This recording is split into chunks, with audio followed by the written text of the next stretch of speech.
Want to know when your Outlook emails are read? Turning on read receipts is a simple way to stay informed. Start by clicking the gear icon in the upper right corner of Outlook to open Settings. From the sidebar, select Mail, then go to Message Handling.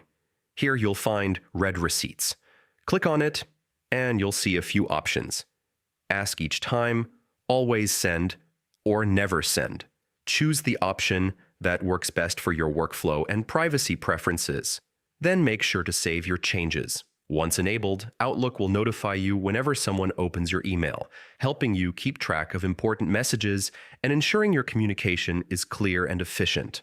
It's a quick feature that makes a big difference for managing your emails, especially in professional or time-sensitive settings. Give it a try in your next email and stay on top of your inbox. Don't forget to like, subscribe, and ring the bell for more helpful Outlook tips.